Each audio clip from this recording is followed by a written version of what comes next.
स्वागत है आप सभी अभ्यर्थियों का एक बार फिर से परीक्षा प्लेटफॉर्म पर। आज हम भारत की पंचवर्षीय योजना 5 ईयर प्लान्स ऑफ इंडिया की बात करने वाले हैं। जैसा कि आपको पता है, हम पहले 6 पंचवर्षीय योजना की बात कर चुके हैं और आपको पहले एपिसोड में इसकी जानकारी दे चुके हैं।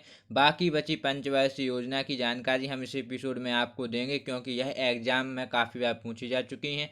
चलिए बात करते हैं आज के टॉपिक की। तो 7वीं पंचवर्षीय योजना से आज हम शुरुआत कर रहे हैं। पहले 6 पंचवर्षीय योजना पहले एपिसोड में हम आपको बता चुके हैं, तो आप जाकर प्लेलिस्ट में उस वीडियो को देख सकते हैं। बात करते हैं 7वीं पंचवर्षीय योजना की अवधि क्या थी इसकी। तो देखिए, 7वीं पंचवर्षीय योजना की जो अवधि थी वह थी 1985 से 1990। इसका ए वाला जो ऑप्शन है वह सही है। 7वीं पंचवर्षीय योजना की अवधि क्या थी यह पूछा जाता है, तो 1985 से 1990 के मध्य थी। चलिए बात करते हैं अपने नेक्स्ट पॉइंट की। तो 7वीं पंचवर्षीय योजना का मुख्य उद्देश्य क्या था। तो 7वीं पंचवर्षीय योजना का मुख्य उद्देश्य रोजगार, शिक्षा तथा जन स्वास्थ्य का विकास था। डी वाला ऑप्शन इसका सही है।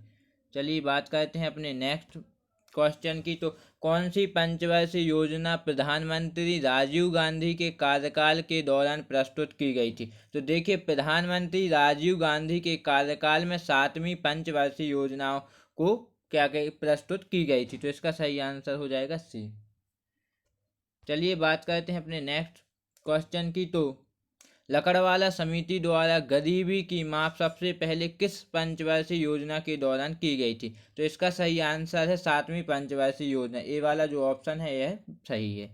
चलिए बात करते हैं अपने नेक्स्ट प्रश्न की। तो किस पंचवर्षीय योजना में भोजन, काम और उत्पादन का नारा दिया गया था। तो देखिए, जो 7वीं पंचवर्षीय योजना है इसमें भोजन, काम और उत्पादन का नारा दिया गया था। तो इसका सही आंसर सी वाला हो जाएगा। चलिए बात करते हैं अपने नेक्स्ट प्रश्न की। तो किस पंचवर्षीय योजना में जवाहर रोजगार योजना जैसे महत्वपूर्ण रोजगारपूर्ण कार्यक्रम प्रारंभ किए गए थे। तो देखिए, 7वीं पंचवर्षीय योजना में जो है जवाहर रोजगार योजना को शुरू किया गया था। तो इसका डी वाला ऑप्शन है यह सही हो जाएगा।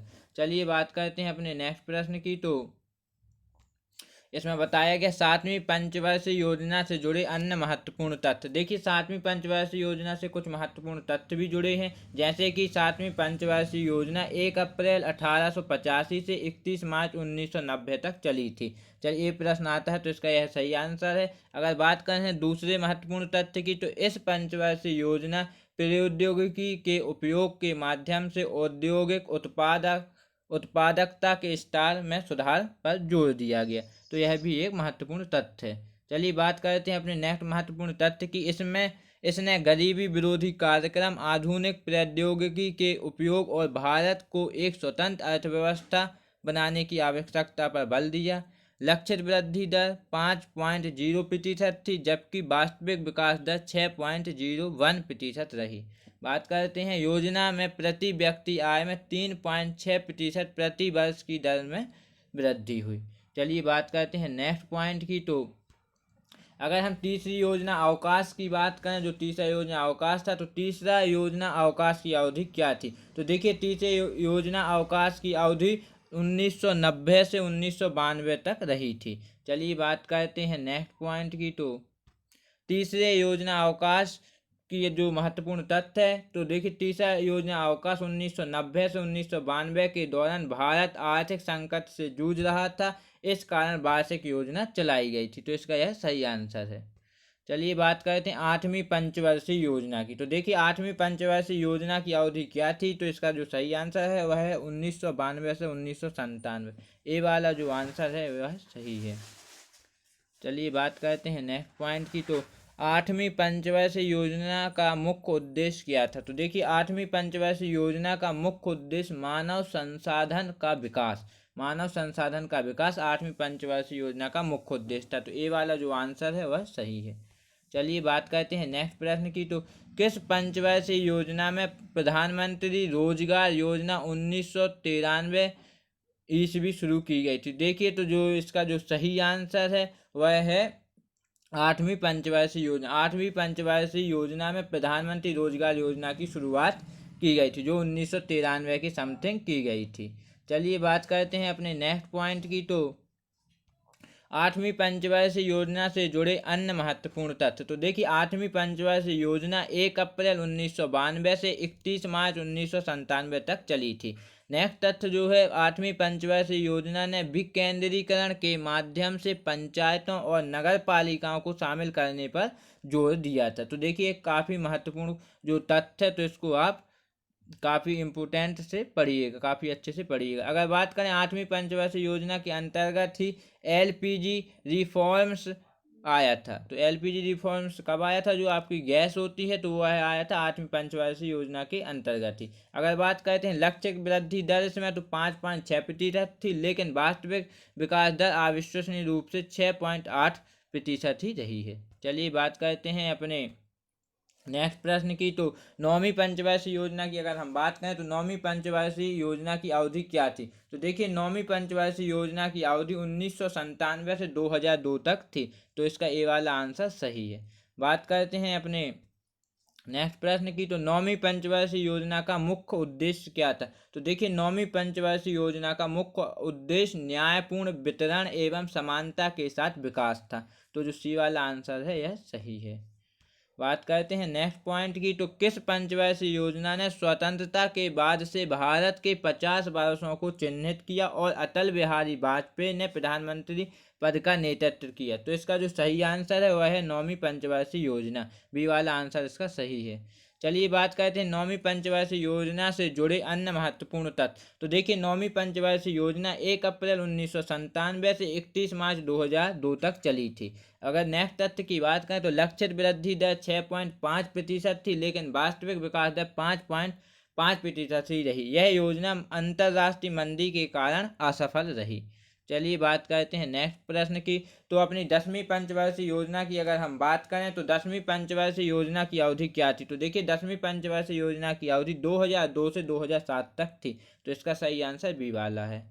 चलिए बात करते हैं नेक्स्ट प्रश्न की। तो 10वीं पंचवर्षीय योजना का मुख्य उद्देश्य क्या था? तो देखिए, 10वीं पंचवर्षीय योजना का मुख्य उद्देश्य गरीबी और बेरोजगारी को समाप्त करना एवं अगले 10 वर्षों में प्रति व्यक्ति आय दुगनी करना था। तो डी वाला आंसर इसका सही है।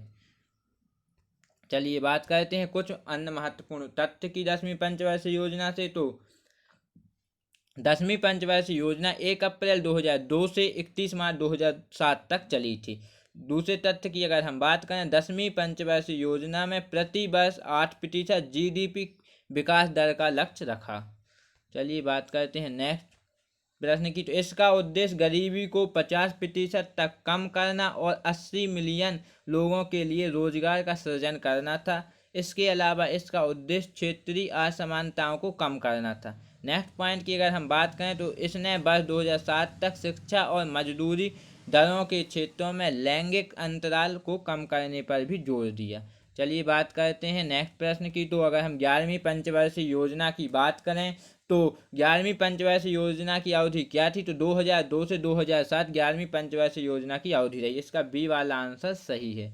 चलिए बात करते हैं 11वीं पंचवर्षीय योजना का मुख्य उद्देश्य क्या था? तो देखिए, 11वीं पंचवर्षीय योजना का मुख्य उद्देश्य न्यायपूर्ण वितरण एवं समानता के साथ विकास था। तो सी वाला आंसर इसका सही है। चलिए बात करते हैं किस पंचवर्षीय योजना में वर्ष 2009 में शिक्षा का अधिकार अधिनियम प्रस्तुत किया गया, जो कि वर्ष 2010 में लागू हुआ? तो देखिए, इसका जो सही आंसर है, वह है 11वीं पंचवर्षीय योजना। सी वाला आंसर इसका सही है।